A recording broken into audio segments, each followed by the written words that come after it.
We're gonna make some fudge. Let's talk about that.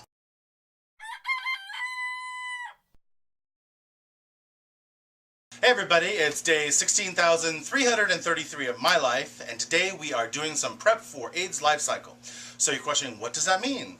AIDS life cycle is an AIDS benefit that is here in California, and this week they travel from San Francisco to Los Angeles, and one of their major stops is Friday afternoon here in Santa Barbara. They have something called Paradise Pit, which is put on by a guy named Rob Latham. We love you, Rob. Hello. What they do is they have an island down by the bird refuge set up. They give cookies and ice cream and fruit and toppings and water and hugs and love and all that. And I'm going to be down there helping with that. But to contribute, I'm also going to be making a bunch of cookies with friends. Hey friends! Hey! And we're going to do a couple things tonight. So we're going to do cookies and we're going to do some fudge right now. So this is going to be the fudge video. For this recipe you're going to need a little bit of butter, marshmallows, sugar and salt, evaporated milk, chocolate chips, non-stick aluminum foil or whatever you got in the house, a pot, a pan, a spoon, and an opener. So what we're going to do is, let's bring it here. We're going to start out with our sugar. I'll put all the ingredients down in the description for you guys. Sugar and salt into the pot, and then we have our evaporated milk. We just put that in the pot. Crank this sucker up to 1,000 degrees. No, that's a joke. Turn this up. And the method here is we're just going to stir the sugar and the milk together. Oh, and I forgot the butter. And the butter. We're just going to bring this up to a boil. If you guys can see. And I'll be right back when it comes to a boil. Okay, everybody. As you can see, we are at a full rolling boil, as they call it. It only took about 3 minutes. There's not very much volume to this. The idea is we want to make sure that all the sugar granules are completely melted. And the reason it's not boiling over is it has the fat in there, which is breaking up the proteins. And that is helping us out. Oh, it smells like caramel. Okay, so we're going to turn this off per the recipe. And just going to keep you looking at the pot because that's where the action is going to be happening. We're going to open our chocolate chips, and while this is still hot, we just dump in the chocolate chips. And for those playing along at home, it is 12 ounces. And then, you see, we just give it a stir. Now, it's going to get thick at first, but this is the magic of candy making. We're just using the residual heat to melt the chocolate. Chocolate melts at a pretty low temperature. Something like, I don't know, 95 degrees or whatever. That's why it melts in your mouth. Hey! And as soon as the chocolate gets melted,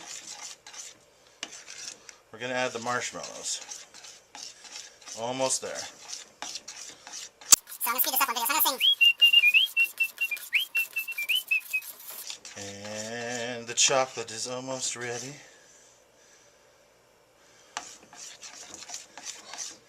Alright.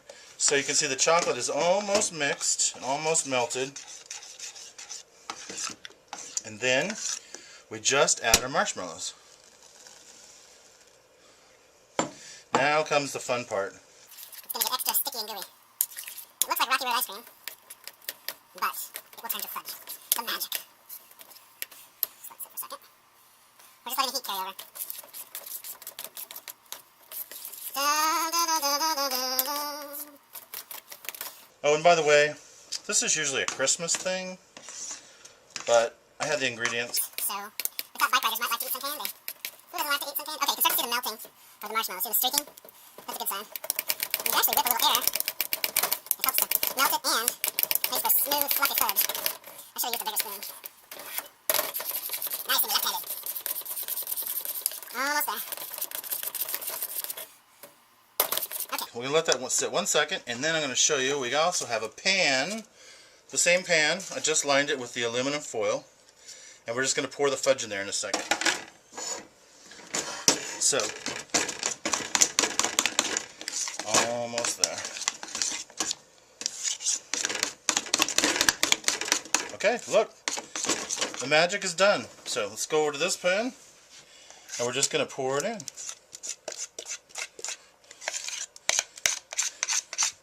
You guys, when Christmas comes around, you should try making some fudge because it really is this easy.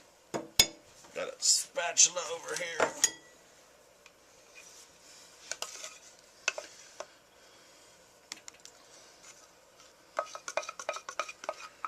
Okay. Then, just smooth it around. It's really, really hot. It's probably still 150 degrees or so. And now here's my trick. I like to just drop it. Get the air bubbles out. I'm going to turn the counter real quick. Okay. There is the fudge. We're going to put this in the fridge for about 2 hours. And then when we come back, we will show you what it's like to slice it up. So, I got really, really tired last night making the fudge and doing a whole bunch of other stuff, including a bunch of batches of cookie dough and everything else. So, it's now Thursday. Tomorrow the AIDS riders are coming into Santa Barbara. And so, I wanted to finish showing you guys the fudge, and we can finish out that video, and then I'm going to shoot another video about cookie making. So I'm going to put you on a different angle here because I'm by myself right now and see if I can finish out this video by myself, and maybe this will be a new format where I can do more videos with less people and faster time. We are over at my sink area now. You can see my hands are moving, and go over what's going to happen here. So we have the fudge that we made yesterday. It's stiff. It was been in the fridge overnight, which is far longer than it needed to be, but that's okay. And we're going to take it out of the pan. You can see, comes out in one easy peasy piece. It's just a big chunk of fudge. So this is really easy. Magic of aluminum foil. And here. So I've got a couple things going on here. In order to make this happen, I've got a box. This is just from Costco. It's stretch tight. No comments, please. No. And I've also got little petit four cups. They're like cupcakes, but for candies. And I found these in the back of my grandmother's cupboard, and I think it's hilarious. They're from, you can see this Card and Candle, circa 1970 whatever. There's a whole tray of them here, if I can get them out. And they're tiny, and they have little tiny flowers on them. So we're going to see about using those. I've also got the ones I got at the grocery store for clearance.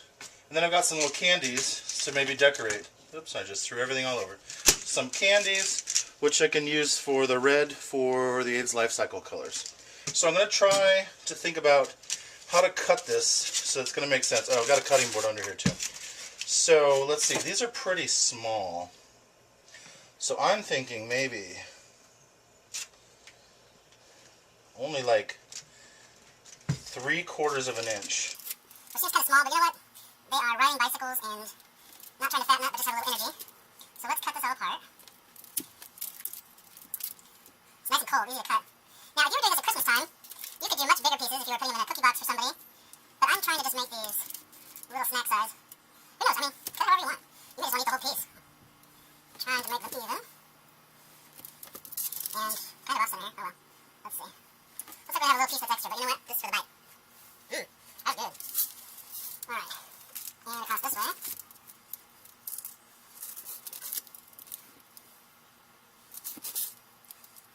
Maybe I should sing, don't you want somebody to love? Don't you need somebody to love?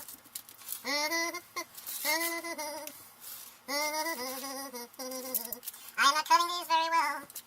Okay, so. I'm going to take a little tiny cups and a little piece of fudge. Let's take a nice looking one and put it in here. Like so. Then, I forgot a bowl. Because I don't want the red and green ones. Or don't want the white and green ones. I just want the red ones. And then I was thinking, just making it pretty. Alright, so we'll see you in a minute. I'm going to do about 1,000 of these. Okay, you guys. So, there are 80 pieces of candy. And okay, I think it looks pretty good. It's day 16,333 of my life, and today we're cooking for AIDS Life Cycle, Paradise Pit in Santa Barbara.